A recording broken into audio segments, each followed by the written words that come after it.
Good morning friends. आज का हमारा टॉपिक शस्त्र और युद्ध है, जिसके अंदर हम अलग अलग टॉपिक्स लेंगे। ये शस्त्रों और युद्ध के अंदर कौन कौन से मेन पॉइंट्स आते हैं उसके बारे में बता दूं। जातीय संघर्षों सहित युद्ध, संघर्षों की प्रकृति, कारण और प्रकार, पारस्परिक नाभिकीय जैव रासायनिक युद्ध, पराधन, शस्त्र स्पर्धा, शस्त्र नियंत्रण, निरशस्त्रीकरण, विवादों का शांतिपूर्ण समाधान और कलह हल, और कूटनीति, विश्व व्यवस्था एवं शांति अध्ययन। ये सारे टॉपिक्स शस्त्र और युद्ध के अंदर आते हैं। तो चलिए स्टार्ट करते हैं। सारे एमसीक्यू क्वेश्चन लगभग कंप्लीट होने को आए हैं और इसी के साथ हमारा पूरा पॉलिटिकल साइंस का एक बंच बन रहा है कि जिसके अंदर टोटली सब्जेक्ट, इस पॉलिटिकल साइंस सब्जेक्ट के totally question near about 10,000 question हम कंप्लीट करने जा रहे हैं। तो ये 10,000 क्वेश्चन पॉलिटिकल साइंस के रिलेटिव है और अगर आपने इस सारे वीडियोस देख लिए तो आपको अगर कुछ भी मटेरियल नहीं है फिर भी आपको पास होने की गारंटी है। क्यों? क्योंकि इसके अंदर सारा जितना भी आपका सिलेबस है उसके अनुसार ही ये पूरा मटेरियल बनाया हुआ है। तो एमसीक्यू क्वेश्चन आप बार बार देखिए, बार बार सुनिए, ताकि आपको ज़्यादा से ज़्यादा याद रहे और जितना आप याद रख पाएंगे उतना आप मार्क गेन कर पाएंगे, बिलीव मी। चलिए तो खुद पे फोकस और बिलीव करिए और आगे बढ़िए। हम स्टार्ट करते हैं हमारा आज का क्वेश्चन। इससे पहले हमने 193 नंबर का क्वेश्चन लिया था जिसमें था राष्ट्रीय हित अंतर्राष्ट्रीय राजनीति का लक्ष्य है। ठीक है, तो 194 नंबर का क्वेश्चन हम अभी ले रहे हैं जिसमें आता है युद्ध से ही राजा पैदा हुआ है। निम्न में से किसका कथन है? हॉल का कथन है कि युद्ध से ही राजा पैदा हुआ है। हमारे समय में युद्ध शब्द में सशस्त्र सेनाओं के प्रत्यक्ष प्रयोग के अतिरिक्त विभिन्न प्रकार के शत्रुतापूर्ण कार्यों को भी शामिल कर लिया गया है तथा इससे शांति तथा युद्ध के बीच की सीमा रेखाओं को और भी धुंधला तथा अस्पष्ट कर दिया है। निम्न में से किसका कथन है? यह कथन पामर तथा पार्किंसन का है कि हमारे समय में युद्ध शब्द में शस्त्र सेनाओं के प्रत्यक्ष प्रयोग के अतिरिक्त विभिन्न प्रकार के शत्रुतापूर्ण कार्यों को भी शामिल कर लिया गया है तथा इससे शांति तथा युद्ध के बीच की सीमा रेखाओं का जो धुंधलापन और अस्पष्टता जो था वो ज़्यादा बढ़ गया है। यह कथन पामर और पार्किंसन का है। स्पष्टता या भिन्न किंतु एक ही प्रकार की इकाइयों के बीच हिंसात्मक संपर्क होता है। यह कथन क्विंसी राइट का है कि स्पष्टता भिन्न किंतु एक ही प्रकार की इकाइयों के बीच हिंसात्मक संपर्क होता है। नेक्स्ट, युद्ध सशस्त्र सेनाओं द्वारा दो या दो से अधिक राज्यों के मध्यम संघर्ष है जिसका उद्देश्य एक दूसरे पर अधिकार पाना तथा जैसा विजयी राज्य चाहे वैसी शांति की शर्तों एक दूसरे पर लादना है। यह कथन ओपनहेम का है कि युद्ध सशस्त्र सेनाओं द्वारा दो या दो से अधिक राज्यों के मध्य संघर्ष है जिसका उद्देश्य एक दूसरे पर अधिकार पाना तथा जैसा विजित राज्य चाहे वैसे शांति की शर्तें एक दूसरे पर लादना है। जो विजय होगा वो अपनी शर्तें दूसरे पर लागू करेगा। तो ये अपनी शर्तों को दूसरे पर लागू करने का जो रणनीति है वही क्या है? युद्ध सशस्त्र सेना युद्ध है। ठीक है, तो ओपनहेम का यह कथन है। नेक्स्ट, युद्ध स्वतंत्र राजनीति इकाइयों के बीच सशस्त्र संघर्ष है। यह राष्ट्रीय अथवा जातीय नीतियों की साधना के लिए संगठन सैनिक शक्तियों द्वारा किया जाता है। यह कथन मेलिनोस्की का है, मेलिनोस्की का। नेक्स्ट, प्रथम विश्व युद्ध के कारणों तथा युद्ध से बचाव पर एक कॉन्फ्रेंस का आयोजन किया गया जिसकी रिपोर्ट प्रकाशित हुई। कब? 1925 में प्रथम विश्व युद्ध के कारणों तथा युद्ध से बचाव पर एक कॉन्फ्रेंस जो हुआ था वह हुआ था 1925 में, जिसमें एक रिपोर्ट प्रकाशित हुई थी। नेक्स्ट 1925 में प्रकाशित रिपोर्ट में युद्ध कारणों को किन आधारों पर विभक्त किया गया था? तो युद्ध कारणों को 3 कारणों पर विभक्त किया गया था, जिसमें था राजनीतिक, आर्थिक, सामाजिक और मनोवैज्ञानिक। ये तीनों कारण जो थे उसके ऊपर युद्ध क्यों हुआ उसको विभक्त किया गया था। नेक्स्ट, युद्ध के राजनीतिक, तकनीकी, विचारधारात्मक, सामाजिक, धार्मिक, मनोवैज्ञानिक तथा आर्थिक कारण होते हैं। यह कथन किसका है? क्विंसी राइट ने कहा है कि युद्ध के राजनीतिक, तकनीकी, विचारात्मक, सामाजिक, धार्मिक, मनोवैज्ञानिक तथा आर्थिक कारण होते हैं। Quincy right. नेक्स्ट, किसने युद्ध के 21 कारण दिए हैं तथा इन्हें 4 कारणों के अधीन वर्गीकृत किया है? टेल ए टर्नर ने युद्ध के कितने कारण दिए हैं? युद्ध के 21 कारण दिए हैं और इन्हें 4 कारणों के अधीन वर्गीकृत किया है टेल ए टर्नर ने। नेक्स्ट, टर्नर द्वारा प्रस्तुत युद्धों के कारणों का वर्गीकरण कौन सा है? तो उपरोक्त सभी इसमें जवाब है, जिसमें आएगा आर्थिक, राज्योदेशी संबंध, धार्मिक तथा भावनात्मक।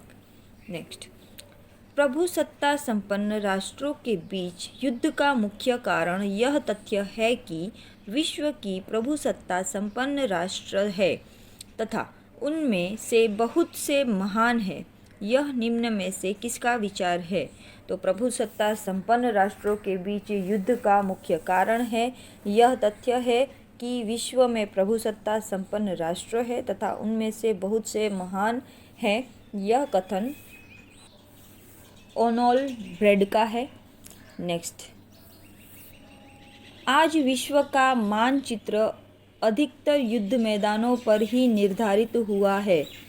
यह कथन शॉर्टवेल का है कि आज विश्व का मानचित्र अधिकतर युद्ध मैदानों पर ही निर्धारित हुआ है। आज जो विश्व का मानचित्र है वो अधिकतर युद्ध मैदानों से ही निश्चित हुआ है। शॉर्टवेल। War as an instrument of national policy, यह किसकी कृति है? तो प्रोफेसर जेम्स टी शॉर्टवेल की कृति है।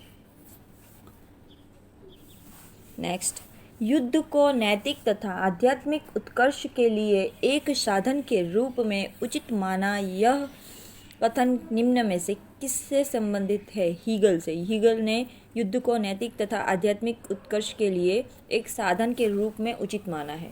नेक्स्ट, गुप्त प्रकट संबंध को किसने राजनयिक युद्ध संबंध की संज्ञा दी?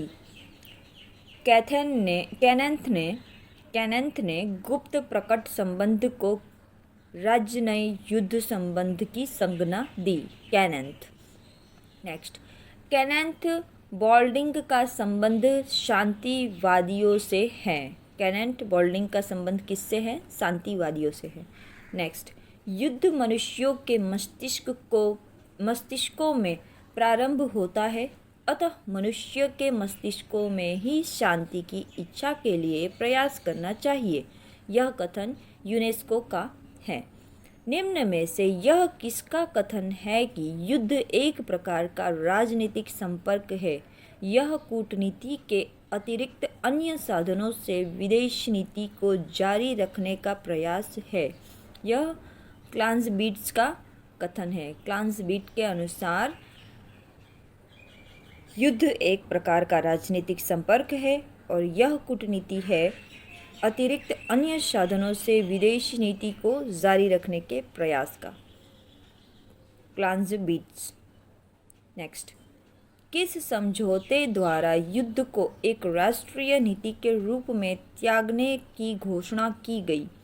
1926 के पेरिस पैक्ट द्वारा 1928 के पेरिस पैक्ट 26 नहीं है 28 है 1928 के पेरिस पैक्ट द्वारा जो समझौता हुआ था पेरिस पैक्ट का, उसके द्वारा युद्ध को एक राष्ट्रीय नीति के रूप में त्यागने की घोषणा की गई थी।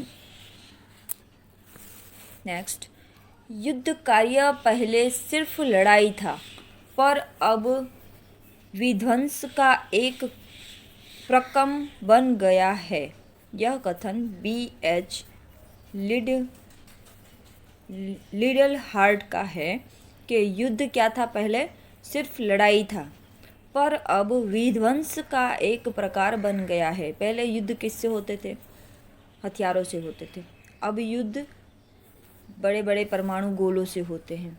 तो ये जो परमाणु शस्त्र है, अगर किसी देश पे गिर जाता है तो बहुत बड़ी हानि होती है, जान माल की हानि होती है।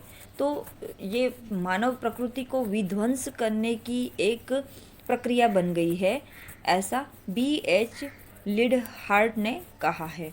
आपको सबको पता होगा हिरोशिमा नागासाकी पर जापान के ये जो दो राज्य है, हिरोशिमा नागासाकी, उसके ऊपर जब अमेरिका ने परमाणु शस्त्र का उपयोग किया था तो आज तक वहाँ के लोग तो वहाँ पे जो भी थे वो लोग नष्ट हुए ही, लेकिन वो ज़मीन ऐसी बंजर हुई, इतना उस पे परमाणु का असर रह गया शस्त्र का, कि आज की तारीख में भी वहाँ पे कोई जीव जंतु आपको देखने को नहीं मिलेगा।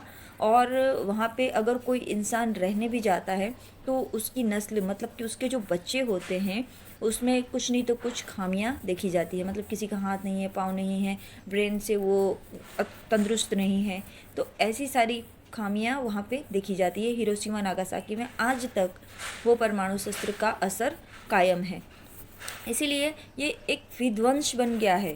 आप गुस्से में परमाणु शस्त्र का उपयोग कर लेंगे, लेकिन आप मानव जाति को ही नष्ट कर देंगे। और अगर हमने तीसरा युद्ध हुआ, ऐसा बहुत बड़े बड़े विचारकों ने कहा है कि अगर तीसरा विश्व युद्ध हुआ तो हम लोग आने वाला चौथा विश्व युद्ध कैसे लड़ेंगे?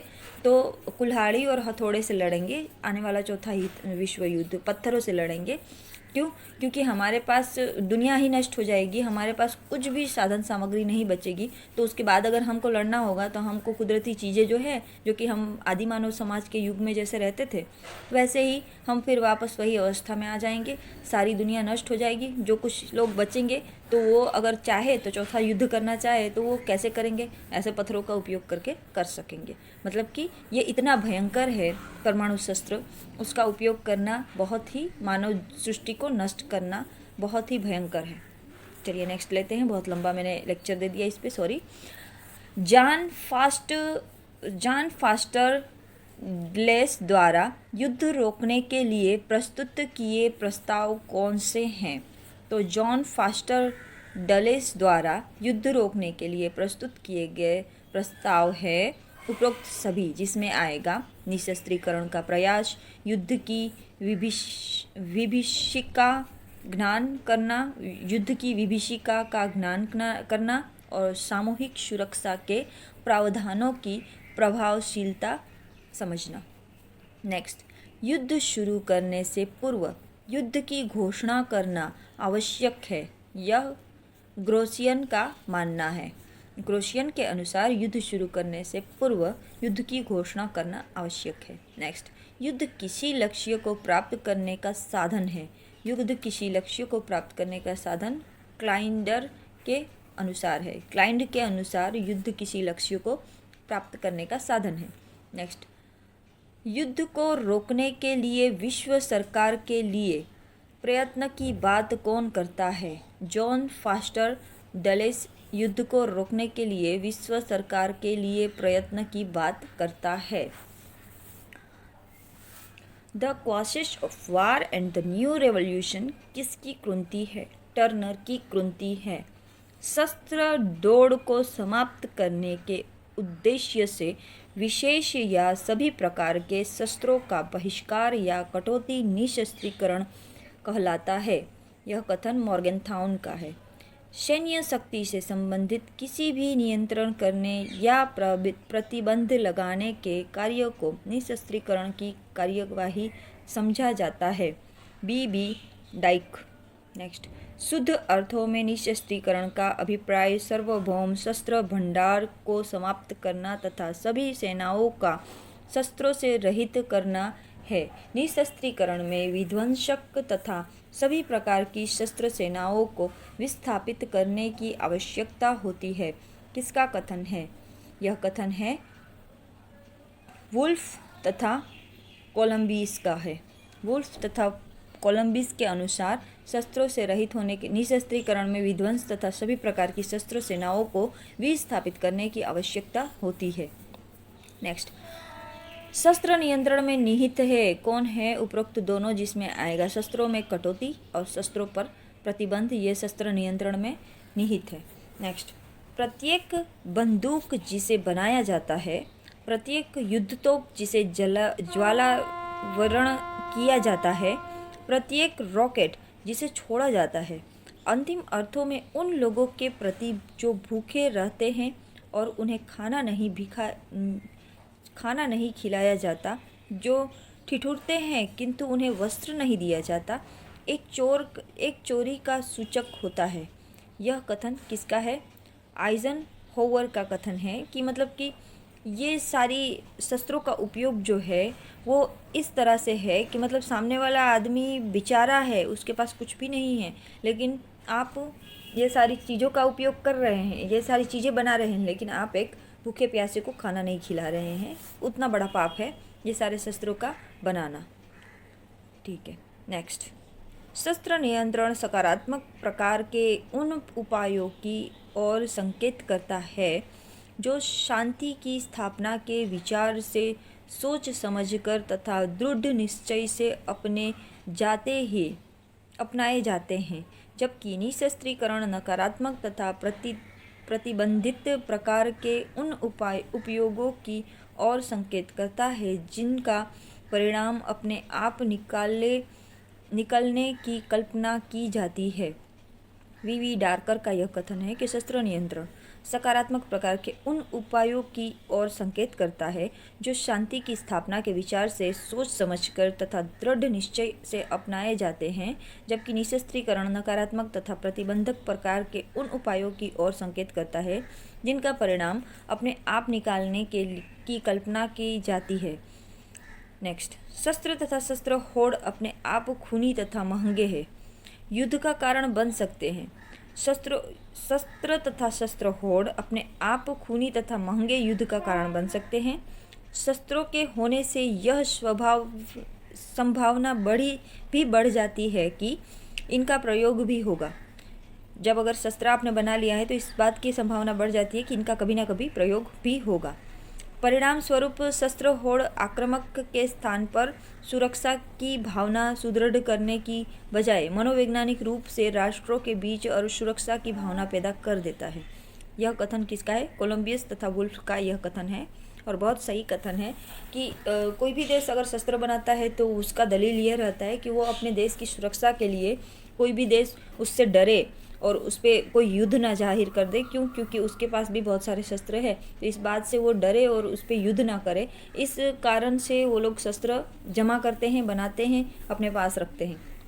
ऐसा कोई भी देश दलील देता है शस्त्र बनाने के लिए, लेकिन जब वो शस्त्र बनाता है तो इस बात के लिए वो मनोवैज्ञानिक रूप से मजबूत हो रहा है कि कभी ना कभी वो इस शस्त्र का उपयोग करेगा और अपनी देश की सुरक्षा के बदले वो इस शस्त्र का उपयोग करेगा। ये मनोवैज्ञानिक रूप से ऐसा बताया जाता है कि ये बात का उसके ऊपर ज़्यादा असर पड़ता है और फिर क्या होता है कि संघर्ष उत्पन्न होता है। एक देश दूसरे देश से तनाव में महसूस करता है कि उसके पास इतना शस्त्र है, मेरे पास इतना कम शस्त्र है, तो मुझे और ज़्यादा शस्त्र बनाना पड़ेगा। तो इस दौड़ में क्या होता है कि शस्त्र का बहुत ज़्यादा जमाबंदी हो जाती है। यह कथन किसका है? कोलंबस तथा वुल्फ का यह कथन है। नेक्स्ट, शस्त्रों की कटौती से संबंधित प्रथम हेग सम्मेलन कब हुआ था? तो 1899 में शस्त्रों की कटौती से संबंधित प्रथम हेग सम्मेलन हुआ था। 1899। नेक्स्ट, शस्त्रों की कटौती में तथा प्रतिबंध प्रारूप पर विचार के लिए 1932 में कौन सा सम्मेलन हुआ था? तो 1932 में जेनेवा सम्मेलन हुआ था शस्त्रों की कटौती में तथा प्रतिबंध प्रारूप पर विचार के लिए। जेनेवा सम्मेलन कब हुआ था? 1932 में। नेक्स्ट, अणु शक्ति आयोग की स्थापना किसके द्वारा की गई? अणु शक्ति आयोग की स्थापना महासभा के द्वारा की गई थी। निशस्त्रीकरण आयोग की स्थापना कब हुई थी? 1952 में निशस्त्रीकरण आयोग की स्थापना हुई थी। खुला आकाश योजना किसके द्वारा प्रस्तुत की गई? अमेरिका द्वारा खुला आकाश योजना प्रस्तुत की गई। आंशिक परीक्षण प्रतिबंध संधि कब हुई? 1963 में आंशिक परीक्षण प्रतिबंध संधि हुई। गैर परमाणु राष्ट्रों पर परमाणु अस्त्रों के विस्तार को रोकने के लिए 7 सूत्रीय योजना किसने प्रस्तुत की? 7 सूत्रीय योजना किसने प्रस्तुत की? जॉनसन ने प्रस्तुत की थी 7 सूत्रीय योजना, याद रखिएगा। जॉनसन बहुत ही इजी नाम है, आपको याद रह जाएगा। और 7 सूत्रीय योजना जॉनसन ने प्रस्तुत की थी, ये याद रखना है हमको। परमाणु अस्त्र अप्रसार संधि कब हुई थी? 1968 में हुई थी परमाणु अस्त्र अप्रसार संधि। जीवाणुओं वाले तथा नशीले शस्त्रों के विकास, उत्पादन व जमा करने पर प्रतिबंध लगाने वाली संधि कौन सी थी? जैविक शस्त्र समझौता 1972 थी। साल्ट वन संधि किन राष्ट्रों के मध्य हुई? अमेरिका और सोवियत संघ के मध्य हुई थी साल्ट वन संधि, अमेरिका और सोवियत संघ के साथ में। तो चलिए इसी के साथ में हम आज का वीडियो समाप्त करते हैं। आज भी हमने 100 क्वेश्चंस ले लिए हैं, तो वीडियो को लाइक शेयर ज़रूर करना है और बने रहिए डॉक्टर AR यूट्यूब चैनल में। Thank you very much. जैसे जैसे वीडियो मैं डाल रही हूँ, आप सबका सपोर्ट मुझे बहुत ही अच्छा मिल रहा है, बहुत अच्छा रिस्पांस आप सब लोग मुझे दे रहे हैं। तो आप सबके इस रिस्पांस के लिए बहुत बहुत बहुत धन्यवाद, बहुत बहुत बहुत शुक्रिया। और ऐसे ही आप सब आगे बढ़ते रहें इसी मनोकामना के साथ। Thank you very much.